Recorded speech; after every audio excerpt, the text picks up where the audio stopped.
उपद्रव मच गया। साधारण संसार वालों की क्या हस्ती है साहब, ठाकुर जी के घर में उपद्रव हो गया।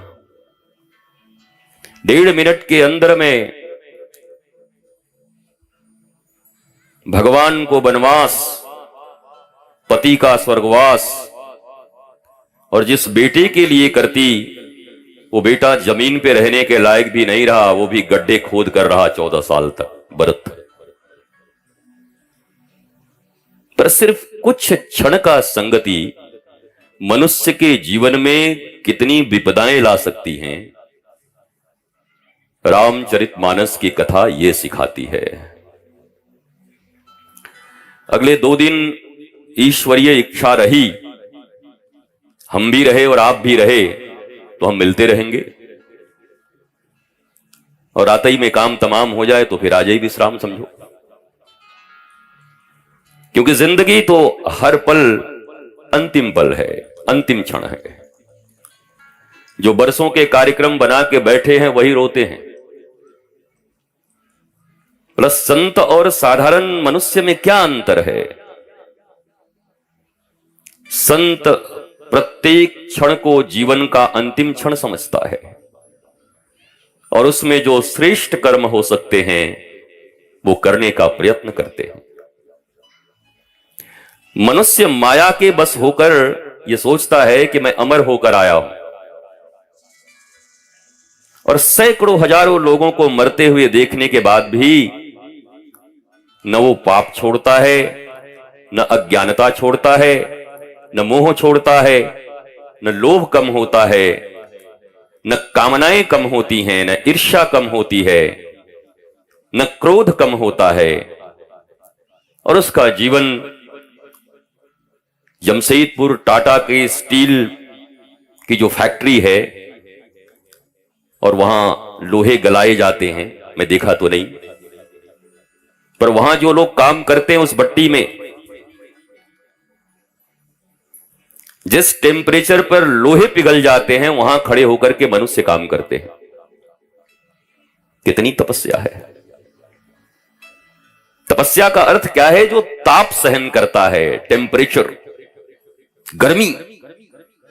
तपस्या ताप से बना तप, या तप से बना ताप। तपस्या वो भी कर रहे हैं, तपस्या आप भी कर रहे हो, तपस्या ऋषि मुनि भी कर रहे हैं, तपस्या राजनीतिज्ञ भी कर रहा, तपस्या व्यापारी भी कर रहा, तपस्या सामाजिक पर्सनालिटी भी कर रहा, लेकिन सबके परिणाम अलग अलग। मेहनत प्रायः सबके बराबर है।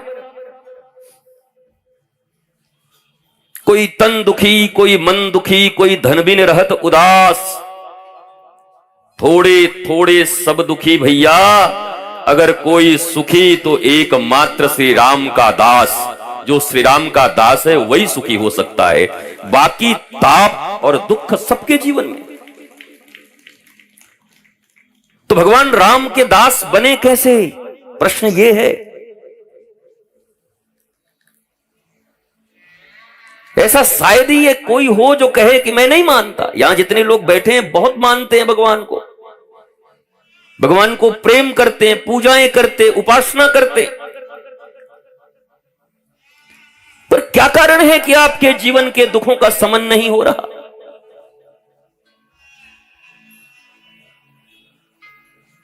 हमारे ब्रज में रामायण की कथा तो बहुत छोटी सी सुनाई जाती है। एक राम एक रावण, एक क्षत्रिय एक ब्राह्मण, वाने वा की सिया चुराई, वाने वा को लंक जराई। बस इतनी सी बातन्ना, और तुलसी ने लिख दियो पोथन्ना। अब ये ब्रज का भाषा है, तुम समझ नहीं पाओगे, पर कहते हैं इतनी छोटी सी कथा है, तुलसीदास ने इतना पोथा लिख दिया। भारतवर्ष में ऐसा शायद ही कोई हो जो राम की कथा न जानता। अच्छा एक बात बताओ, कोई एक बात तुम्हारे घर में तुम्हारी ननद, तुम्हारी जेठानी, तुम्हारी सासू मां, तुम्हारी माताजी, बहन जी, भैया, कोई एक बात अभी सुनाए, 1 घंटे के बाद फिर वही सुनाए, फिर एक दिन के बाद वही सुनाए, फिर वही सुनाए। अरे बोला भैया कितनी बार सुनाओगे, थक गया हूं, पक गया हूं। पर एक राम की कथा है, आड़ी तिरछी आवे ना आवे, भारत ही नहीं पूरी दुनिया में जितनी बार सुनो लगता है कुछ नया सुनकर उठ गए। ये भगवान राम की नवीनता है, कथा की नवीनता नहीं है। नव नवायमान कहते हैं भगवान को, वो हर प्रतिपल अवतरित होते रहते हैं। कोई कहता है 10 अवतार है, कोई कहता है 24 अवतार है। ये सब तात्विक बातों को मत सुना करो, ये तत्ववादी बातों से तुम्हारे कुछ बनने बिगड़ने नहीं है। एकमात्र गुजरात के एक भक्त रहे नरसिंह मेहता, उनके लिए भगवान 56 बार अवतार लेकर आए, 56 टाइम्स। एक आदमी के लिए ठाकुर जी 56 बार आ सकते हैं, तो कैसे कहोगे कि 10 ही अवतार है। कभी उनका भात भरने आ जाते, कभी सांवरिया सेठ बन के आ जाते, कभी गाड़ी बैलगाड़ी बनाने वाले बन के आ जाते। तो जैसे हरि अनंत हरि कथा अनंता, वैसे हरि अनंत और हरि का अवतार अनंता। हर भक्त के अनुसार हरि का अवतार उनके घर में और उनके दिलों में होता रहता है। जिसने जब भाव से पुकारा, परमात्मा उसी भाव से उनके सामने प्रकट हो गए। इसलिए इन सब बहुत ज्ञान और तत्व के चर्चा में मत फंसना। तात्विक बातें तो मैं कर सकता हूं, वेद वेदांत सिद्धांत से बात करूंगा, सब तुम्हारे लिए बाउंसर हो जाएगा, ऊपर से चली जाएगी तुम्हारी बात। बोले बाबा तो पता नहीं कहां सुना गयो, कछु समझ ही ना आ रहा है। इसलिए बेरमो की ये जो प्यारी सी जनता यहां बैठी है, प्यारे सब राम भक्त, कृष्ण भक्त, दुर्गा मां, काली मां, राधा रानी, जानकी जी,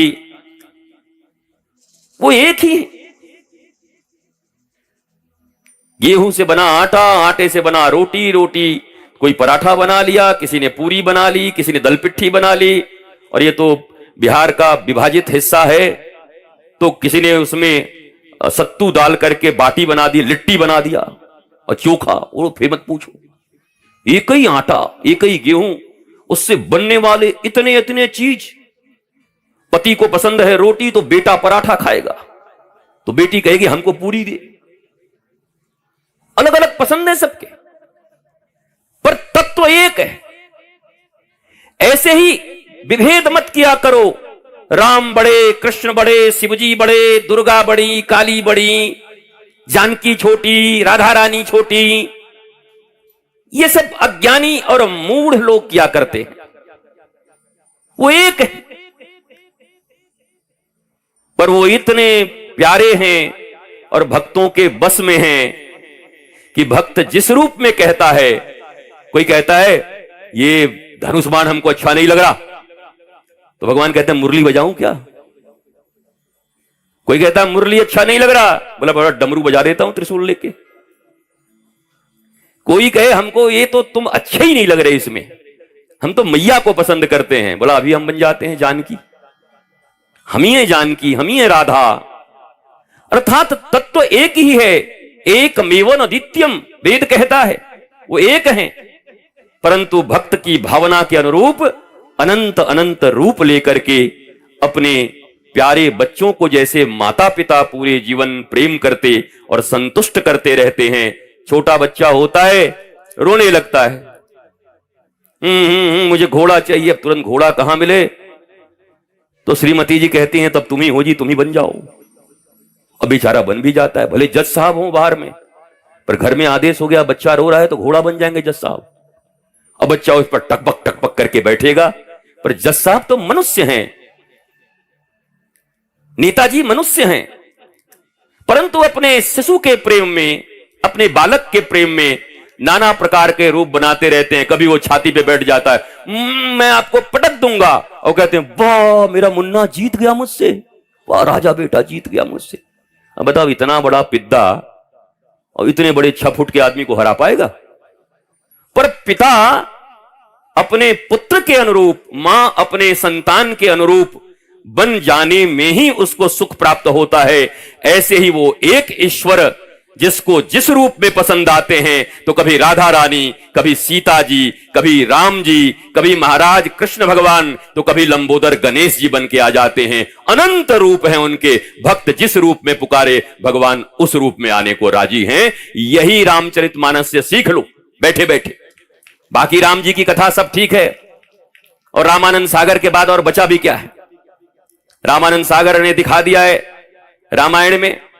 अब उसके बाद तो कोई सच्चा रामायण भी वाल्मीकि कहे तो कोई बाबा जी को रामायण नहीं आता, बताओ। सीरियल में तो ऐसा नहीं था। अरे माई, सीरियल इंटरटेनमेंट के लिए बनता है, इंटरटेनमेंट, मनोरंजन।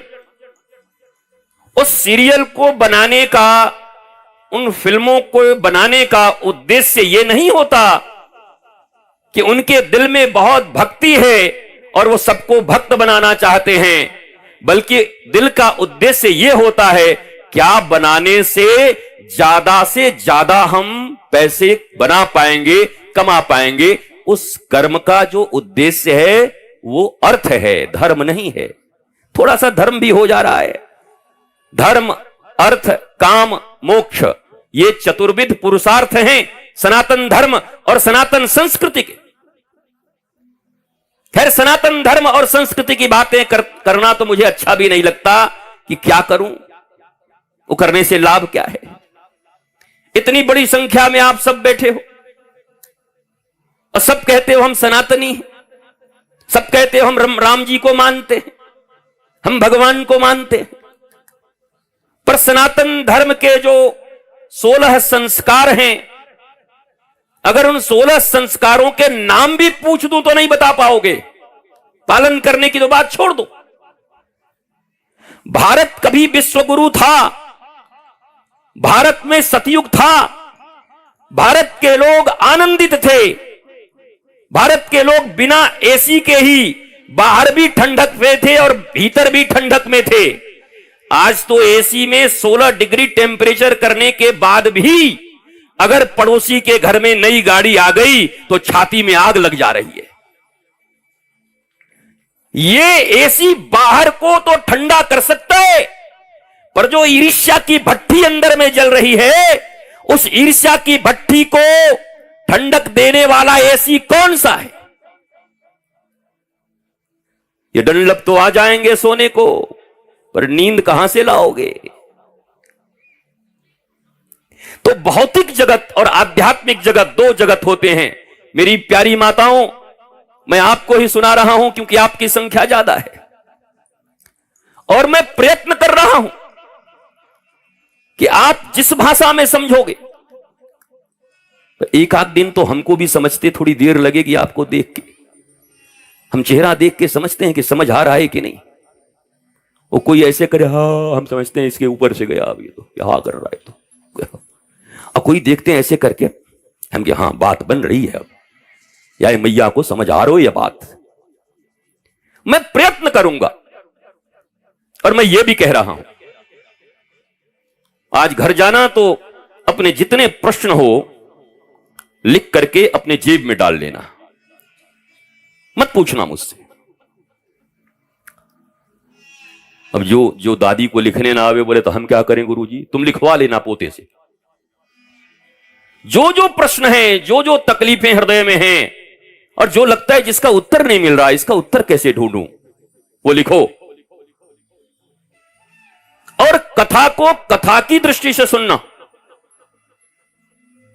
केवल 2 दिन समय है हमारे पास। प्रारंभ से ही आकर के अपने आसन को लेकर के बैठना नहीं। मेला में अपना झूला भी झूल रहे हैं, पूछ रहे हैं वो आए क्या बाबा जी आ जाएं, तब तक एक बार झूला और झूल लेते हैं, तब जीवन भर झूलते रह जाओगे। कथा में कथा ही प्रमुख होती है। जीवन का एक चीज याद रखना, मीरा रानी से सीखना। मेड़ता की महारानी मीरा कहती है मेरे तो गिरधर गोपाल। ये कौन सी बड़ी बात कहती, दुनिया में सभी कहते हैं ठाकुर जी मेरे हैं, राधा रानी मेरी हैं, जानकी रानी मेरी हैं, राम जी मेरे हैं, सब कहते। लेकिन ये एक लाइन कहने से न राम किसी को मिलने वाले हैं न कृष्ण। और न किसी को जीवन में आराम मिलने वाला है। दूसरी लाइन जो मीरा ने कही है, वो कहने का साहस होना चाहिए और स्वीकार करने का और जीने का भी साहस होना चाहिए। मीरा कहती है मेरे तो गिरधर गोपाल, और दूसरा लाइन कहने में, ये तो कलयुग है, झूठों की संख्या, वो कह भी देंगे, क्या पता माने ना माने। पर दूसरा लाइन मीरा ऐसे छाती ठोक के कहती है, मेरे तो गिरधर गोपाल दूसरो न कोई। हम क्या कह रहे हैं? आप भी मेरे हैं, आप भी मेरे हैं, आप भी मेरे हैं, आप भी मेरे हैं, आप भी मेरे हैं, आप भी मेरे हैं। भगवान आज तक किसी को भी में नहीं मिला। ये भी और ही का बहुत बड़ा अंतर है, समझ लेना। इसी में सारी निष्ठा है, इसी में सारी भक्ति है, और इसी में सारे सूत्र छिपे हुए हैं।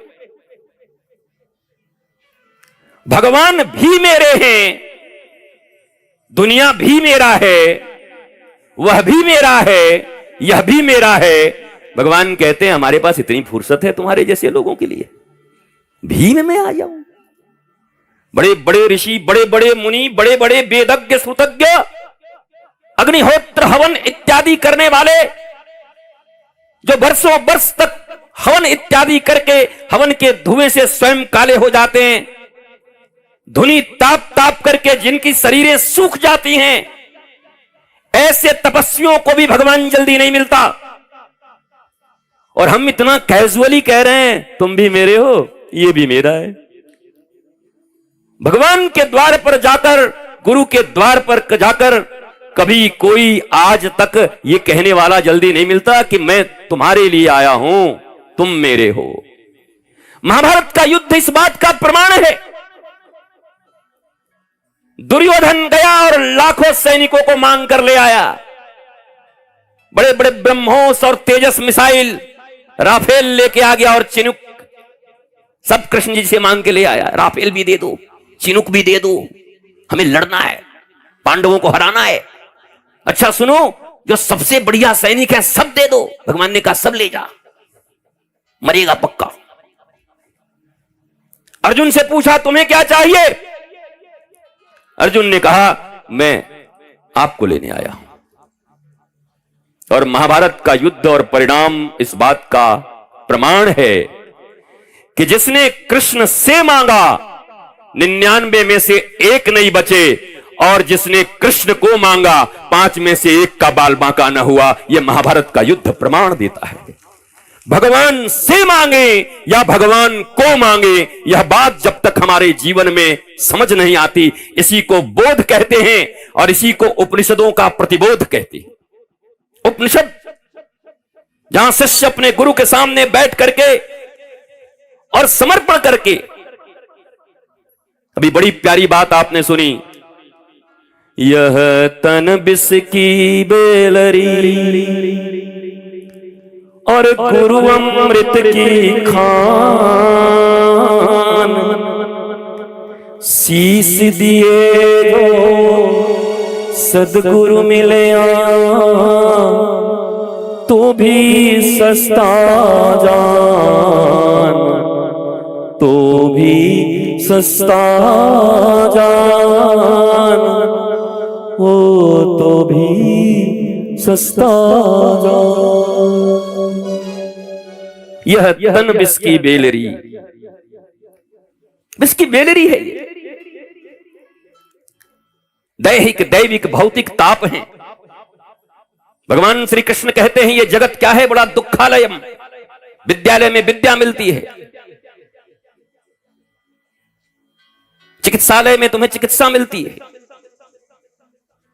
भगवान श्री कृष्ण गीता में कह रहे हैं ये जगत दुखालयम है, दुख यहां रखा हुआ है, ढूंढना नहीं पड़ेगा, भरा ही हुआ है। शरीर रोग मंदिरम, शरीर को कहा रोग मंदिर। रोग बुलाने नहीं पड़ेंगे, बिना बुलाए कोरोना की तरह वापस आ जाएंगे और वेरिएंट बदल बदल के आएंगे। हालांकि भगवत कृपा से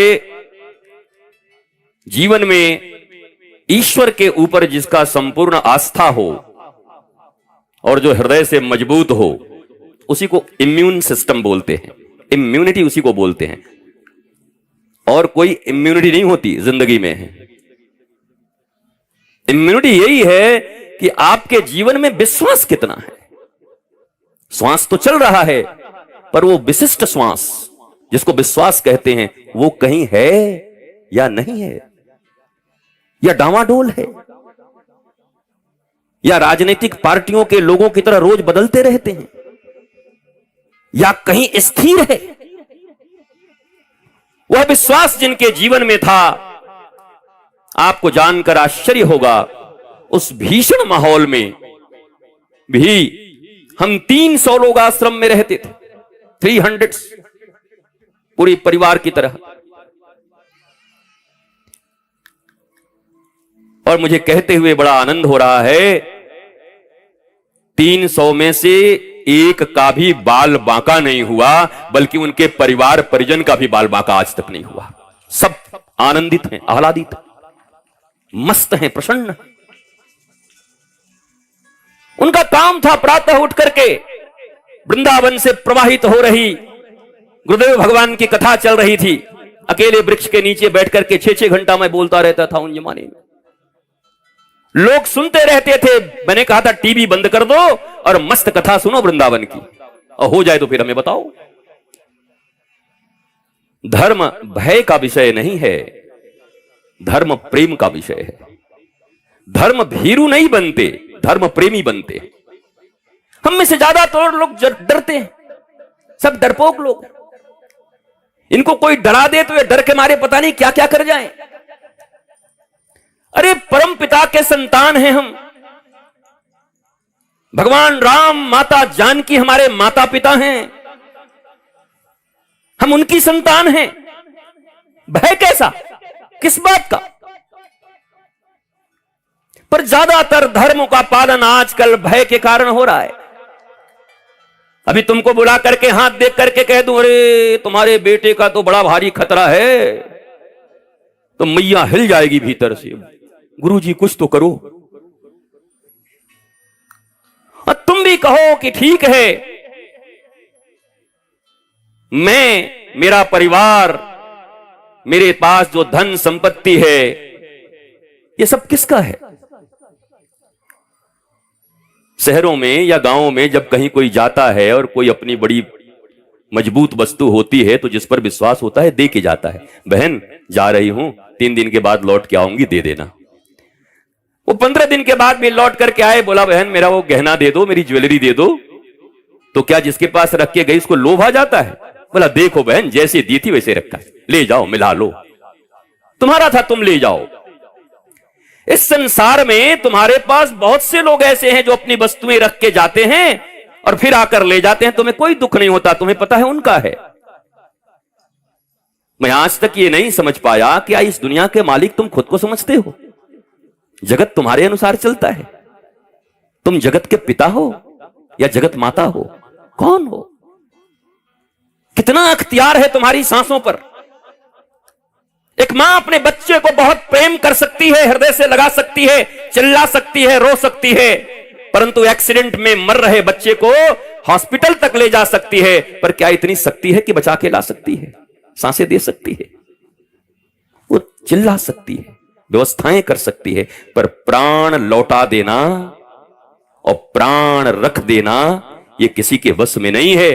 तो जब प्राणपति, जब हम आरती गाते हैं, ओम जय जगदीश हरे, स्वामी जय जगदीश हरे, हालांकि ये आरती मुझे लाइफ इंश्योरेंस की प्रीमियम ज्यादा लगती है। एक एक लाइन सुनोगे तो लगा प्रीमियम भर रहे हैं और माल मांग रहे हैं कि ठाकुर जी इतना प्रीमियम दे रहे हैं, 10 साल में इतना लौटा देना। हाँ, एक बार भी नहीं कह रहे कि हम तुमको प्रेम करते हैं, I love you Thakur ji, मैं तुमको बहुत प्रेम करता हूं, कुछ नहीं चाहिए। हमारे वृंदावन में, बांके बिहारी में एक बाबा की लंगोटी भी फटी हुई थी।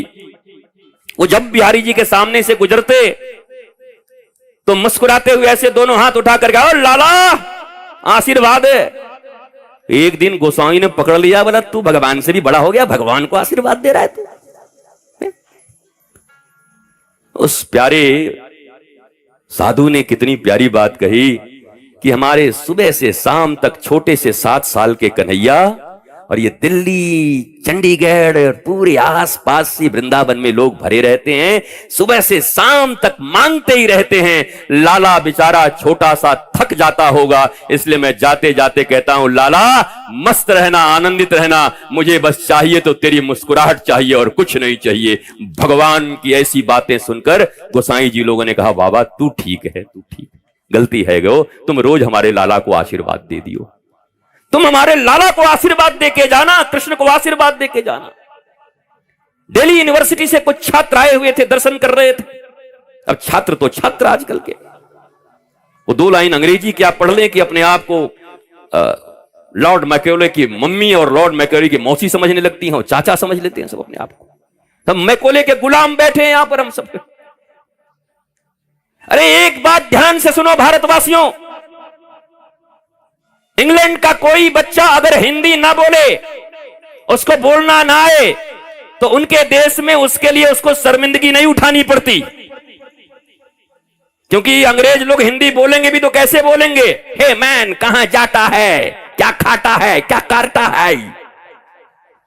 पर वहां उनको हिंदी नहीं आती तो उनके लिए शर्म का विषय नहीं होता, क्योंकि उनकी मातृभाषा अंग्रेजी है। वैसे ही भारत में भी अगर किसी को अंग्रेजी बोलने ना आए, परंतु अपना महाराज भारत का, झारखंड का और बेरमो का भाषा टनाटन बोले, तो उसको शर्म करने की बात नहीं, गर्व करने का विषय है। हमें अपनी भाषा आती है साहब, अपनी भाषा के निष्णात ज्ञाता है हम। देसी मिर्गी बिलायती बोल, केवल 9 देशों में इंग्लिश बोली जाती है, मात्र 9 देशों, उसको ग्लोबल लैंग्वेज घोषित कर दिया है, ग्लोबल लैंग्वेज। जापान अपनी भाषा में बात करता है, चाइना अपनी भाषा में बात करता है, स्पेन अपनी भाषा में बात करता है, जर्मन अपनी भाषा में बात करता है, फ्रांस अपनी भाषा में बात करता है, और ये दुनिया के सबसे समृद्ध कंट्री हैं। इनका लिटरेसी, इनकी इकोनॉमी, ये सब इतने हायर हैं, इतने ऊंचे हैं, पर ये इंग्लिश नहीं बोलते, अपनी भाषा बोलते। इन भारतीयों के भेजे में क्या घुस गया है कि 2 लाइन कोई अंग्रेजी बोले तो सामने खड़ा हुआ आदमी उसको ऐसे देखता है कि जैसे साहब आ गए, घूसखोर आदमी है। कहीं को इतना ऐसे देख रहे हो? तुम्हारे पिता जो धोती और कुर्ता पहन करके, गमछा बांध करके, खेतों में किसानी करके तुम्हारा अन्न से पेट भरते हैं, तुम्हारी मैया जो एक धोती पहन करके तुम्हें पालती है, इस दुनिया में अगर तुम्हारे लिए कोई सबसे बड़ा हीरो और हीरोइन होगा तो तुम्हारे माता और पिता हो सकते हैं। कोई आलिया फालिया भट्ट फट्ट नहीं हो सकता, माता पिता हो सकते। माता पिता की तस्वीरें लगाओ। आलिया भट्ट से पूछा किसी ने, पत्रकार ने, कि भारत के प्रधानमंत्री का नाम बताओ। बोले पृथ्वीराज चौहान। बताओ, इसकी बुद्धि देखो। उसकी तस्वीरें लगा लगा के हमारे बच्चे बैठे, भारत के नौजवान। बोलो, ये गुलामी किसने भरी आपके भीतर में? अंग्रेजी जानना बुरी बात नहीं है। I know English, I can speak. मैं पूरा का पूरा प्रवचन इंग्लिश में करके जा सकता हूं, 22 भाषाओं में बोल सकता हूं। डॉक्टरेट के कितनी डिग्रियां पड़ी हुई हैं, 1-2 PhD करके कोई बैठा हुआ होगा। कितनी डिग्रियां हैं तुम्हारे पास? वो सारी है मेरे पास। इसलिए तुम्हारे पढ़ाई के कारण तो तुम्हारा कोई अहंकार होना नहीं चाहिए। There are big difference between literacy and education. साक्षर होने में और एजुकेटेड होने में बहुत अंतर है साहब। अभी कुछ दिन पहले जब हम केरला के गवर्नर आरिफ मोहम्मद खान के साथ बैठे थे एक सभा में, तो हम बोलने लगे थे। हम बोले, महाराज गवर्नर साहेब, आपके यहां तो 97% लिटरेसी है, भारत में सबसे ज्यादा लिटरेसी कहां है? बोला केरला में।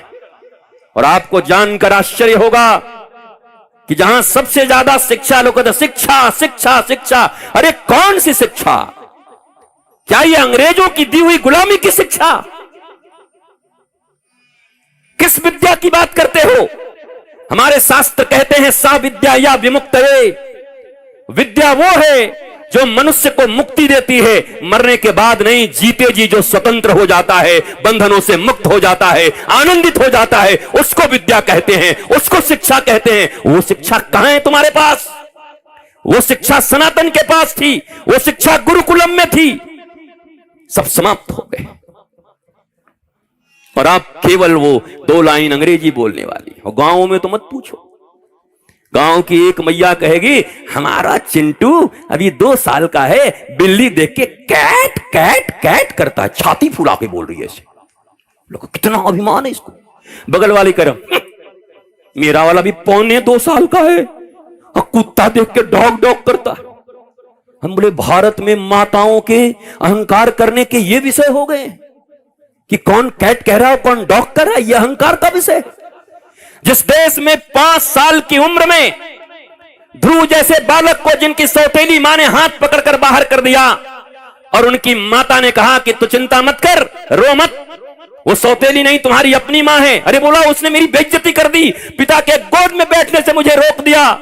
मां ने कहा तू समझता नहीं, मैं तेरी अपनी मां होकर के आज तक पिता का गोद न दिला पाई, पर तुम्हारी सौतेली मां ने तुम्हें कह दिया कि जाकर के परम पिता की गोद को खोजो, वो तुम्हारी सच्ची माता है, जाओ भगवान का भजन करो। यहां तो गोलियां चल जाती साहब, जिंदाबाद मुर्दाबाद हो जाता है। तू ऐसे बोलेगी मेरे बेटे को? पर सुनीति है वो। एक मां है सुरुचि, एक मां है सुनीति। मां अगर चाहे तो भारत में संतान को विवेकानंद बना सकती है, मां चाहे तो ध्रुव और प्रहलाद बना सकती है। मैं तुमसे पूछता हूं, प्रहलाद के पिता का नाम हिरण्यकश्यपु, दुनिया का सबसे बड़ा असुर, सबसे बड़ा राक्षस, मां भी आसुरी, लेकिन उनके घर में भगवान का इतना बड़ा भक्त कैसे पैदा हो गया? प्रश्न है। पिता इतना बड़ा राक्षस, आताताई, अन्यायी, क्रूअल, और बेटा इतना बड़ा भक्त कैसे हो गया? सिर्फ मां के कारण। एक मां चाहे तो अपने बच्चे को रावण बना सकती है, और एक मां चाहे तो अपने बेटे को ध्रुव, प्रहलाद बना सकती है। राक्षस के घर में जन्मा हुआ बेटा, मां का गुरु पर श्रद्धा था, गुरु नारद के ऊपर। जब गर्भ में भी था तब भी नारद जी सत्संग करते थे, और 5 वर्ष की अवस्था तक नारद जी ने ऐसी घुट्टी पिलाई भगवान की कि राक्षस के घर में भगवान का सबसे बड़ा भक्त पैदा हो गया, क्योंकि माता सत्संग करती थी, माता का गुरु के ऊपर विश्वास था, धर्म पर विश्वास था। हो सकता है आपके आसपास में लोग खराब हो, लोग कहते हैं मोहल्ला बड़ा खराब है महाराज जी, गांव बड़ा खराब है महाराज जी, बड़े बेकार लोग रहते हैं। अरे यहां तो बापई इतना खराब था, गांव तो छोड़ो, बापई अमरीश पुरी और गब्बर सिंह था। हिरण्यकश्यपु क्या था? 1 नंबर का खलनायक, प्राण प्रेम चोपड़ा। उसके बाद में उनके घर में प्रहलाद जैसे 12 महाभागवतों में सबसे श्रेष्ठ भक्त का जन्म। Then how is it possible? ये संभव कैसे हुआ? ये संभव केवल एक कारण से हुआ, माता चाहती थी मैं अपने बेटे को भगवान का भक्त बनाऊंगी। माता जो लक्ष्मण की माता हैं, कौन है? सुमित्रा। सुमित्रा कहती हैं पुत्रवती जुवती जग सोई, जाकर सुत रघुपति प्रिय भगत हुई। ऐ सुन लो माताओं, इस दुनिया में लक्ष्मण जी की माता ने सभी माताओं को ललकारा है, और ललकार कर कहा है सुनो, जननी हो सकती हो जन्म देने वाली, पर मां बनना कठिन है। बोला मां कौन हो सकती है? बोला मां उसी को कहेंगे जिसने अपने बेटे को भगवान राम और कृष्ण का भक्त बना दिया हो, उनके प्रति हृदय में प्रेम भर दिया हो, वो मां कहलाने की अधिकारिणी है। भारतवर्ष में ऐसी माताएं हैं जिन्होंने 5-5, 8-8 वर्षों को बच्चे को आत्मज्ञान दे दिया। मदालसा माता ने 8 वर्ष के अपने अलर्क को आत्मज्ञान दे दिया, जो बड़े बड़े ऋषियों, महर्षियों और तपस्वियों को नहीं मिलता। अपने 7 से 8 साल के बच्चे को सेल्फ रियलाइज्ड पर्सनालिटी बना दिया। Self realised personality, how is it possible? केवल और केवल मां के कारण, संस्कार के कारण। भारत में रिचुअल्स बहुत ज्यादा हैं। हम पेड़ पूजते हैं, पहाड़ पूजते हैं, और ये बड़ी अच्छी बात है। ये संसार वाले बिस्लरी के बोतल ले लेके आजकल सेमिनार कर रहे हैं, save tiger, save tree, save earth. अरे सब तो खा गए तुम, टाइगर खा गए तुम, अर्थ खा गए तुम, पॉल्यूशन के प्रदाता तुम। बिस्लरी का बोतल लेके 500 एसी चलाकर और सारे घूसखोर बैठकर कह रहे हैं सेव टाइगर, और टाइगर के चमड़े यही बेच रहे हैं। ये बचाएंगे? ये कैसे बचाएंगे? पर हमारा देश देखो, भारत, जहां बचपन से ही बच्चों को सिखा दिया जाता, हमारे यहां नदी को नदी नहीं, हर नदी को मां कहा गया। गंगा हमारी मां, यमुना हमारी मां, सरस्वती हमारी मां, सरयू हमारी मां है। हमने नदियों को मां कहा। हमने वृक्षों में देवताओं के दर्शन किए, पीपल में भगवान के दर्शन किए, बरगद में भगवान के दर्शन किए, नीम में देवी माता का दर्शन किया। हमने ट्री ऐसे बचाए, उनके हृदयों में हमने श्रद्धा दी। और ये बिस्लरी के बोतल खोलने वाले जंगल चोर खुद ही जंगल चुराते हैं और सेमिनार करते हैं बैठ के। आज बहुत बड़ा ग्लोबल सेमिनार हुआ, किस चीज का? बोलो वृक्ष बचाओ। अरे हमारे यहां तो वृक्ष काटने को ही मना ही है। हमारे वृंदावन में तो कहा जाता है, वृंदावन के वृक्षन को मरम न जाने कोए, जहां डाल डाल और पात पात पर श्री राधे राधे होए। हमारे यहां तो पत्तों में राधा रानी का वास माना गया। भारत ने नदियों को बचाया, भारत ने पहाड़ों को, कामतगिरी पर्वत जिनको हम भगवान मानते हैं, गिरिराज भगवान गोवर्धन जिनको हम भगवान मानते हैं, हमने पहाड़ों को भगवान माना, देवता माना, जीव जंतुओं में भगवान के दर्शन किए। तो हमें जंगली कह दिया गया, हमें पिछड़ा कह दिया गया। और ये तथाकथित उन्नत देश ये सारे पॉल्यूशन करके, जंगल मिटाकर, और अब बिस्लेरी के बोतल ले लेके सब बचाने चले। इनसे बचेगा? हमारे यहां तो बचपन से हमारी संस्कृति ने बचाया। ऐसी घुट्टी पिलाई जाती थी हमारे धर्म में, हमारी संस्कृति में, कि हर बच्चा जाते पीपल को प्रणाम करता, हर बच्चा जाते नीम में माता का दर्शन करके आता और उनको प्रणाम करता। ये संस्कार हमारा था। 16 संस्कारों के नाम नहीं जानते मेरे माई बाप। आप भारत को विश्वगुरु कैसे बनाओगे? अरे राम कथा सुनने आए हो, झूठ मत बोलना। यज्ञ में बैठे हुए हो, हाथ उठा करके बोलो कि तुम्हारे घरों में कौन से किनके घर में ऐसे सारे बेटा बेटी हैं जो प्रातः उठ करके दंडवत हो करके, ऐसे नहीं घुटना छू करके नहीं, ऐसे प्रणाम, वैसे ऐसे प्रणाम करने वाले घुटना तोड़ दें। एक तो खड़ा होकर प्रणाम, हमके प्रणाम कर रहा है कि छाती दिखा रहा है तू, तेरा परिणाम बड़ा खराब होगा। ऐसे प्रणाम नहीं करते। प्रणाम का परिणाम, प्रणाम मतलब झुकना, प्रणत प्रणत। ये जो शीश है ना, ये शीश झुका देना, ये शीश सदगुरु को दे देना। शीश काट के देना मतलब गर्दन मत काट देना, नहीं हमारे ऊपर मुकदमा हो जाएगा झारखंड में। लोग कहेंगे बाबा आके बोला था कि सदगुरु मेरा ये क्या, यह तन बिस्की बेलरी, गुरु अमृत की खान, और शीश दिए जो सदगुरु मिले तो भी सस्ता जान। शीश काटने का मतलब है, ये सिर ये है, देखो ये 2 आंखें, ये कान, ये नासिका, ये जिह्वा, और यहां एक अखरोट की तरह इतनी बड़ी जो चीज है जो तुमको बड़ा परेशान करती है, जिसका नाम माइंड है, दिमाग। ये इतनी बराबर है अखरोट के बराबर। वो जीने नहीं देता किसी को, ना खुद को जीने देता, ना किसी और को जीने देता। इतना परेशान करता है। सिर देने का मतलब है ये आंखें क्या देखें, इन कानों से क्या सुनना है, इन नासिकाओं से कैसी सुगंधी लेनी है, इन जिह्वा का इनटेक और आउट गोइंग कैसे ठीक करना है, लेना भी अंदर क्या है और बाहर बोलना भी क्या है, और ये जो खोपड़ा है इस खोपड़े को ठीक कैसे रखना है। सिर देने का इतना ही मतलब है। पूरा शरीर तुम्हारा हो, पर इतना अपने गुरुदेव के चरणों में समर्पित कर देना और कह देना मेरे गुरुदेव आज के बाद वही देखूंगा जो आप कहोगे, वही सुनूंगा जो आप कहोगे, वही प्रसाद के रूप में लोगे जो हमारे देवता को भोग लगेगा, और बुद्धि में सदा आपके ही गुणगान और हरि का गुणगान होता रहेगा। तो मैं सच कहता हूं, यह विष की बेलरी अमृत की खान बन जाएगी। तुम्हारे जीवन में मुस्कान आ जाएगी, तुम्हारा जीवन आनंदित आह्लादित हो जाएगा, तुम प्रेम से भर जाओगे। हजारों लाखों कथाएं सुन लो। कितने लोग तो कथा सुनने का भी अहंकार रखते हैं। महाराज जी हमके, हाँ बताओ बाबा, 115 कथा सुने, हमके हाल चाल और आगे बताओ। ये बेटा नाती बात नहीं सुनते, हमें तुम्हारी कथा सुनने का फल क्या मिला तुमको? 108 कथा सुन गए, मिला क्या जब तुम्हारी कोई बात नहीं सुनता?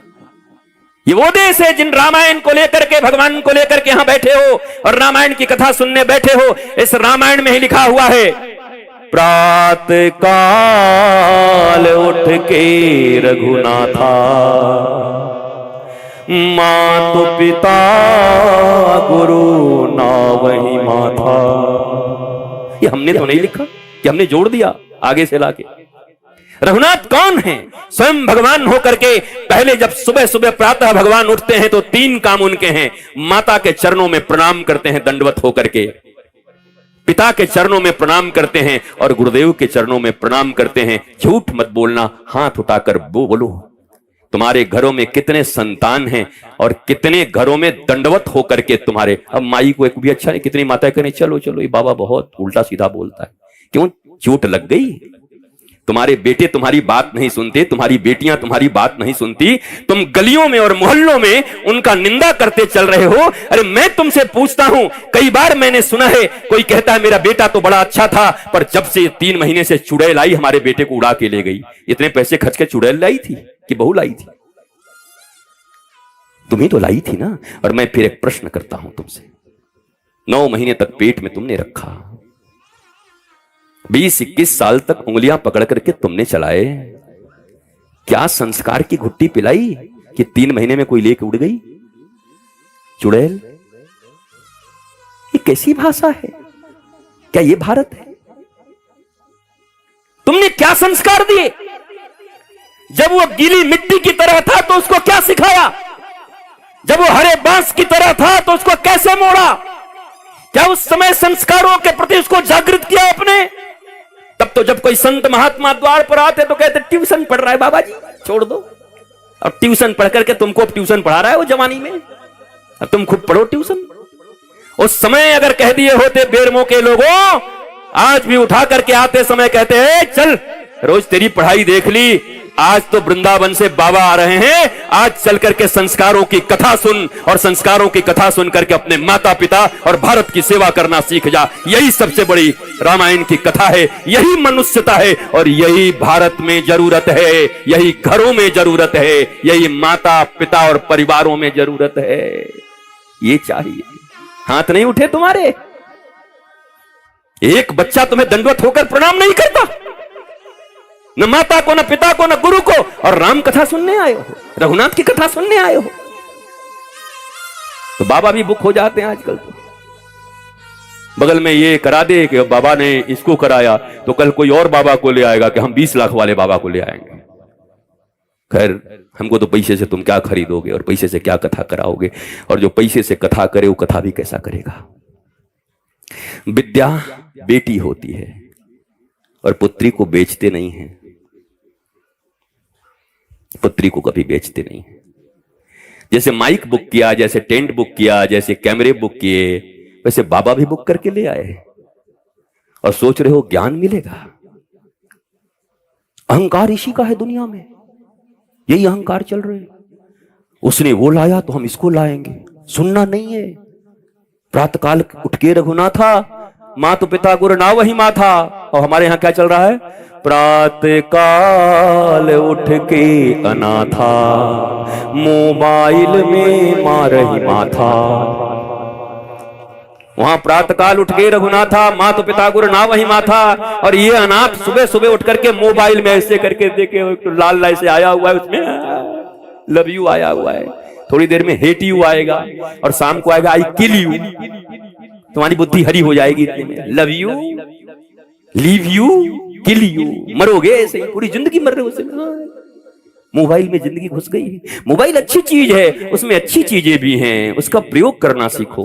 और गंदी तो इतनी है कि पूरी संस्कृति तुम्हारी खत्म हो जाए।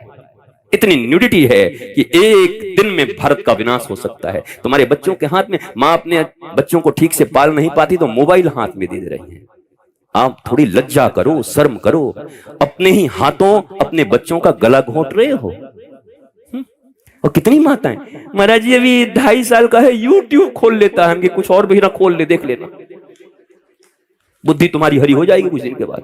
यूट्यूब खोल ले रहा, फौरी यूट्यूब खोल रहा है। जिस समय में दादी और नानियों की कथा उसे सुनी, एक ध्रुव था, एक प्रहलाद था, एक मीरा थी, राम जी को रावण ने ऐसे ऐसे बोला, राम जी ने अपनी सत्य नहीं छोड़ा, निष्ठा नहीं छोड़ी, रघुकुल रीत सदा चली आए, ये सुनने का जो उम्र था, वो कह रहे यूट्यूब खोल रहा है। कमाल है, स्पाइडरमैन खेल रहा है। खुद मैन बन नहीं पाया बढ़िया से जीवन में, जानवर बन जाएगा, स्पाइडरमैन देख रहा है। बैटमैन, स्पाइडरमैन, ऐसे नहीं होगा।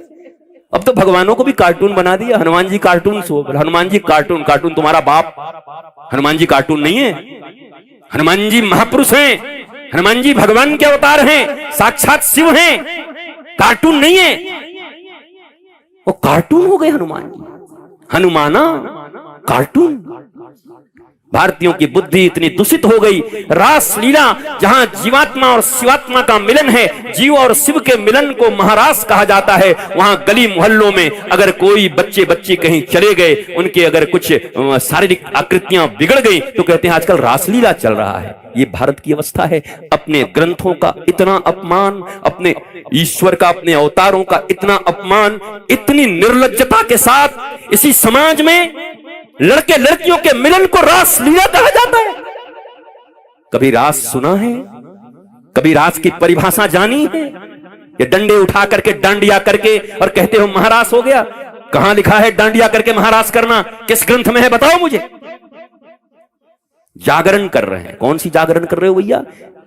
बुद्ध एक बार जगे तो पूरे ही जग गए, महावीर जगे तो जग गए, ध्रुव जगा तो जगा, और तुम जागरण करके फिर जाकर के 3 दिन सो करके जागरण करके आ रहे। माता जी की जागरण, कौन सी जागरण करके आए?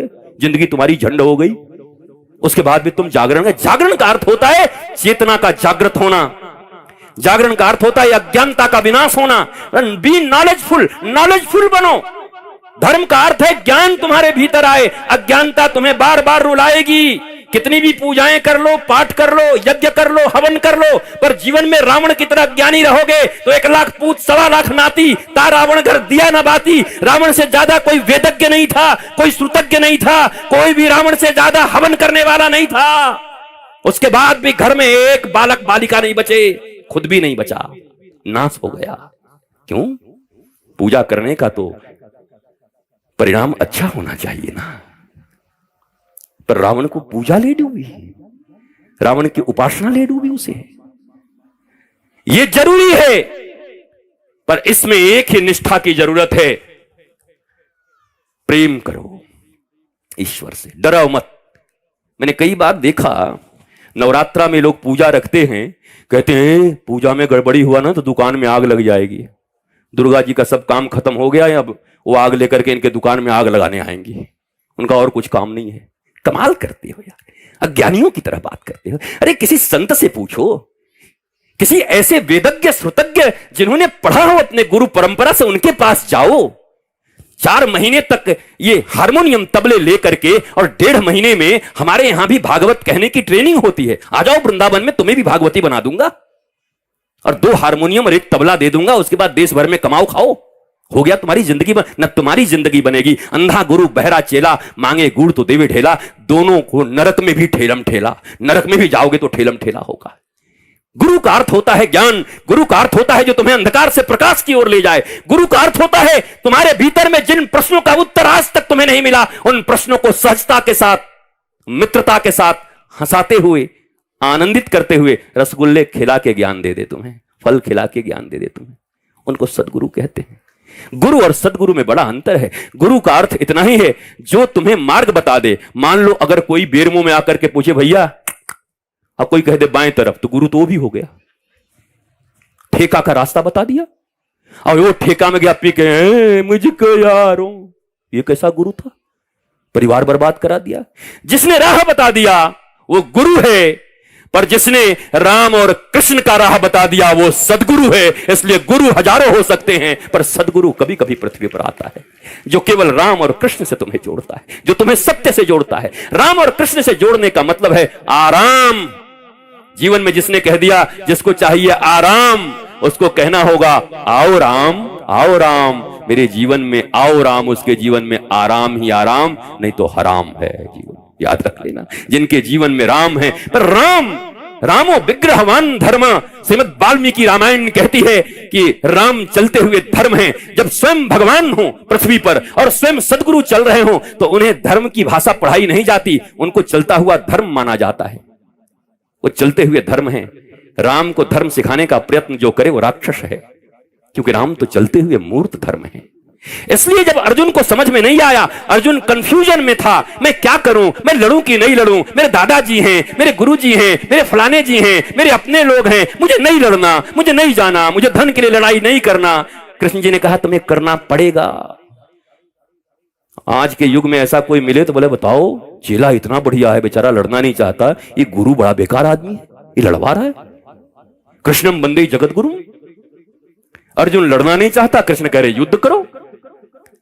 जबकि बाबाओं को माना जाता है कि भाई बाबा जी हैं तो आप शांति प्रदान करिए, हमारे कृष्ण ऐसे बाबा हैं, बोला युद्ध कर।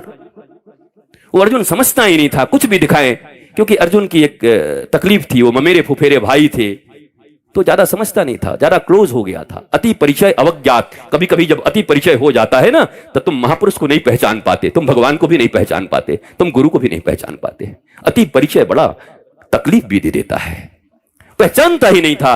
अंत में अर्जुन ने कहा एक बात बोलूं? बोला हाँ बोलूं। बोला शिष्यस्ते हम साधिमाम त्वाम प्रपन्नम।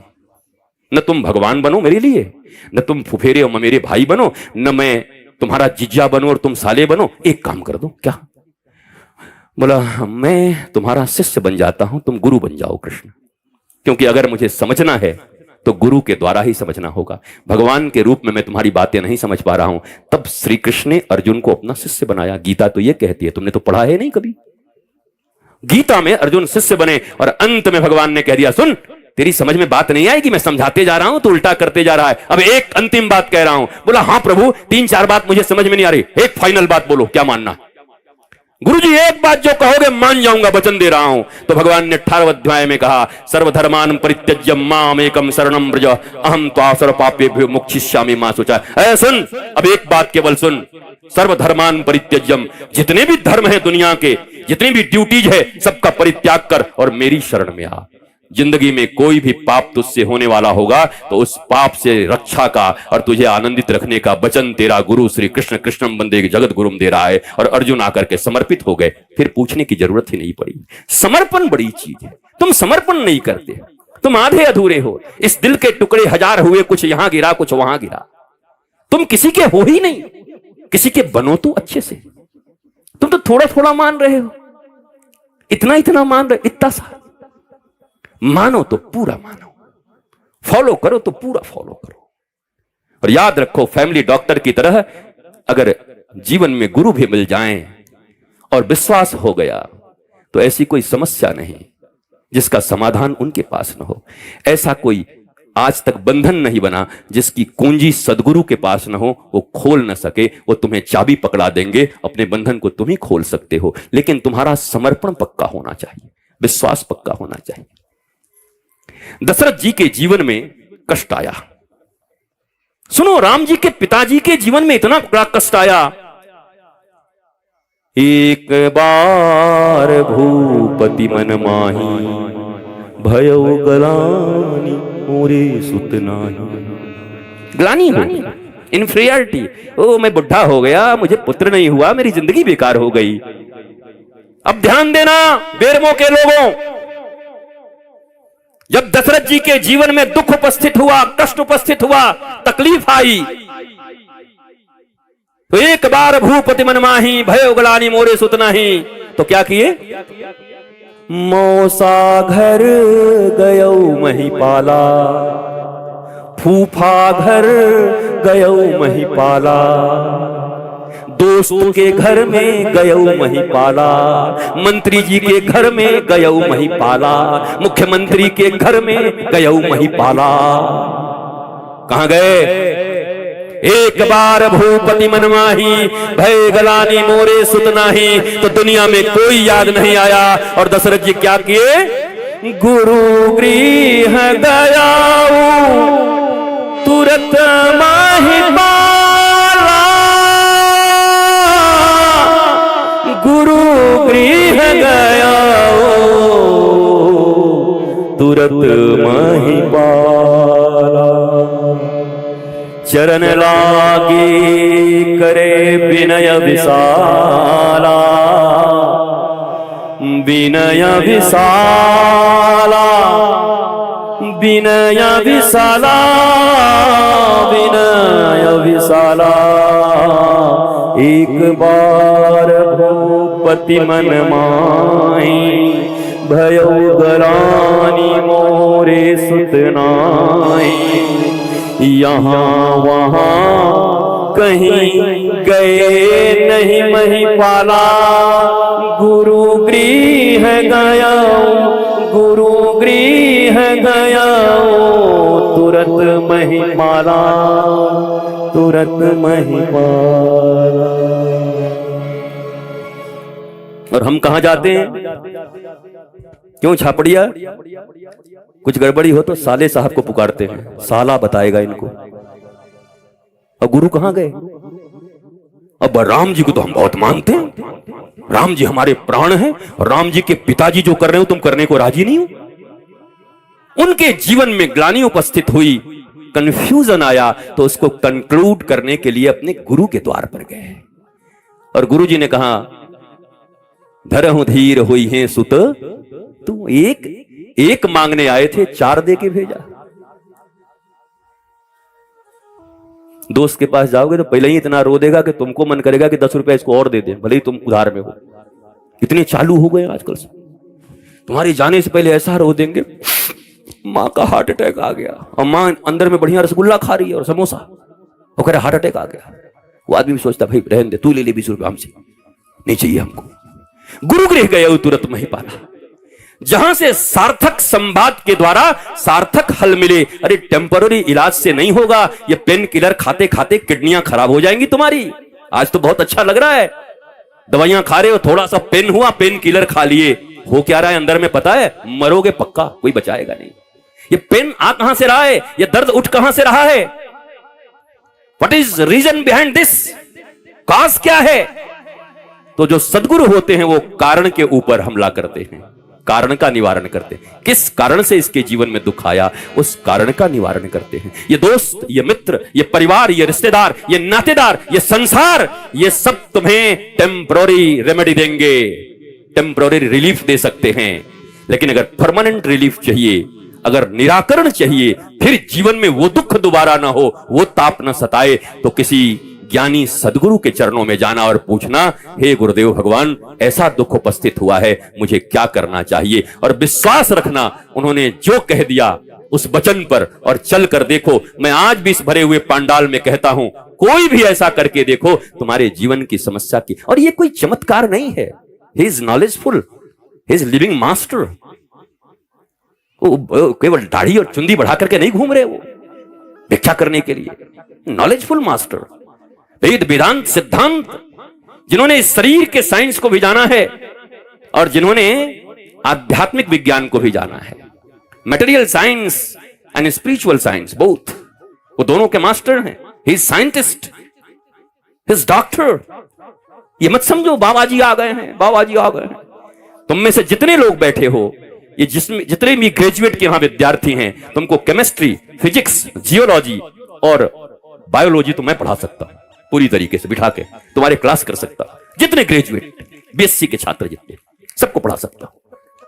But this is material science. दुनिया में आज तक डिप्रेशन की कोई दवा नहीं बनी है। डिप्रेशन की जो भी दवा दी जाती है उसमें 70% अफीम होते हैं, तुम्हें सिर्फ सुलाया जाता है। आज तक माई का लाल कोई है नहीं जो डिप्रेशन का दवा बनाया है।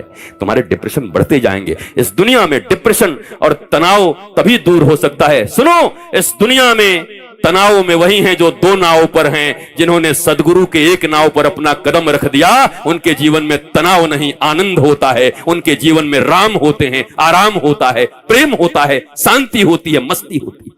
और ये प्रयोग करो। अरे कॉलगेट का प्रयोग कर लिया, नहीं रोज बिलबोर्ड्स पे प्रचार होते हैं, उसको खरीद लेते हो। एक बार सदगुरु भी खरीद लो ना।